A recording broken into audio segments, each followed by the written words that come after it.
Hello everyone, and thank you very much for clicking on this video. In front of me today is the second generation Ducati Scrambler provided by the good people at Barnes Power Sports here in Calgary, and also with the assistance of Ducati Canada, I've been able to review their demo model for the long weekend. And I want to start off apologizing that I won't have any on-road riding with this bike. My microphone has reached its end of day, so we're just going to do a stand-up review here, and I'll talk you through everything that I've experienced with this Scrambler. I'll start off by saying that when I was getting into motorcycles, probably around Christmas time 2019, the Ducati Scrambler was the first bike that I really latched onto. It's the first bike I looked at and I said, that's what I want to save up for. Years later, we're now in the second generation of the modern Scrambler, and there has been a fair amount of changes, though on paper they might not seem that significant, but I promise to you that they are. Firstly, the 803cc L twin engine makes 73 horsepower and 48 pound-feet of torque. You have a 6-speed transmission. One of the biggest adjustments to the second generation is now ride by throttle, so you have riding modes, the ability to customize how the power is put to the ground, as well as dynamic traction control here through the 4.3 TFT screen. And the Scrambler lineup has been reduced overall. Previously, there was the smaller Scrambler 62 and the Scrambler 1100. Those haven't appeared yet, and I don't think they have actually been announced as to coming to the lineup, though things may change. We are at the very beginning of a new generation, and with only 3 models starting off with: the Icon, the Full Throttle, and the Night Shift. And in front of me here is the Icon.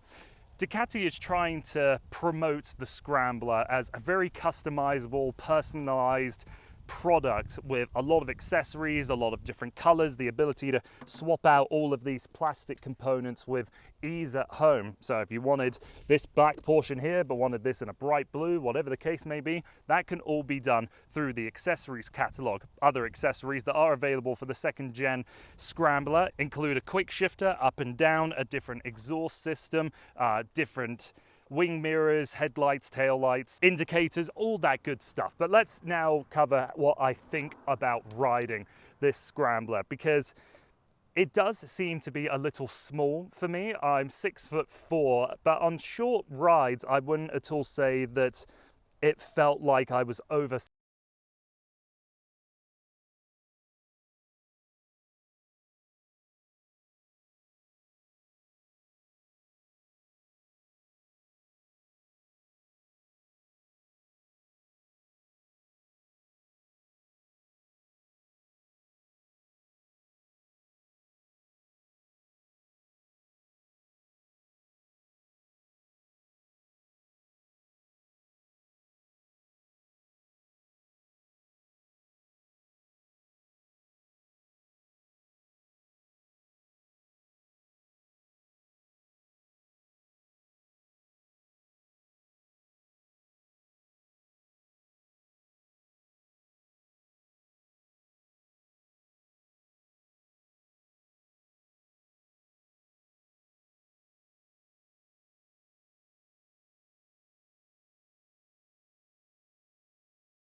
Is quite soft. As you can see, we have a little bit of a dirt biased road tire. Not to say that the Scrambler is a dirt bike, but it is the kind of bike you could take on a little bit of patch of road like this and really have little to no concerns. The suspension itself, as you can see here, is quite soft, and that has led to, in moments when I'm doing really hard first gear and second gear pulls, I can feel the front getting a little bit light, even though I am still pressing a good amount of my weight into the handlebars, really leaning my chin over the cross bracing here. It does feel like it might be just a bit too soft. I know the previous generation had quite the reputation of being a good wheelie vehicle. I've never pulled a wheelie, so I don't know, and I'm certainly not going to do it on someone else's bike, but the softness It doesn't mean that the ride is sloppy or floaty. You'll find that at highway speed, you can just ride over any bump with absolutely no drama whatsoever. But it isn't so soft that I felt like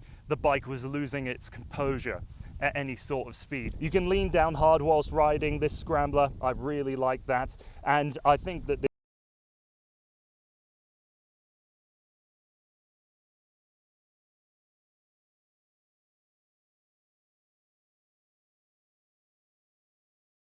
at all displeased riding the Scrambler. Ducati has built this for two in mind, so this sort of slot you see here is where your passenger is meant to grip on, and if you place your hand underneath there, you can feel the trellis frame. That's what you're grabbing onto. But for me, being already feeling slightly oversized on this bike, I probably wouldn't have a passenger. You only have a single disc brake up front, but the braking system in this is tremendous. It's by Brembo, and there's been many instances I've stomped on the brakes just to really see what their maximum capabilities are, and it has very much impressed me.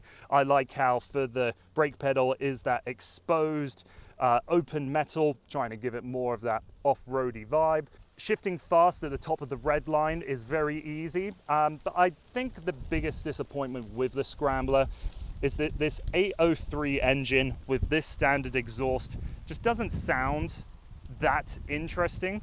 It only gets exciting in terms of volume and sound at the last sort of 1000 RPM of the rev range, which, being a motorcycle and a motorcycle enthusiast, I'm always wanting to get there. But part of the reason why I own a Triumph Bonneville is it always sounds good no matter what speed you're going. You could be pootling on at 10 kilometers an hour, you get that lovely womp womp womp, whilst with this it just kind of feels like it's just chugging along. It's not adding drama to the situation.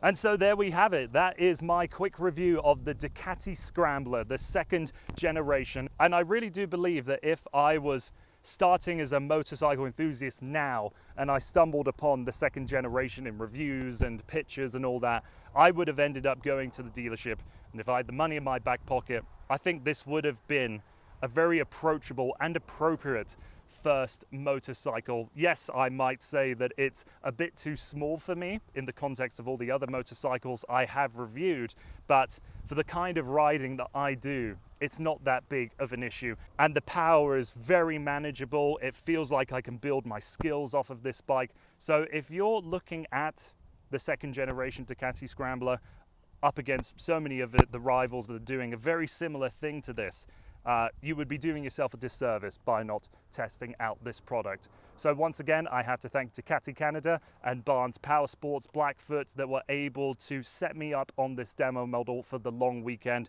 Really appreciate their collaborative energy to allow me to test out these products for you. And this is realistically the end of the season, as you can tell, but hopefully when summer rolls around next year, you'll find me on a fair few more Ducatis. So thanks to you for watching, thanks to Barnes Power Sport and Ducati Canada, and I'll see you again on the channel soon.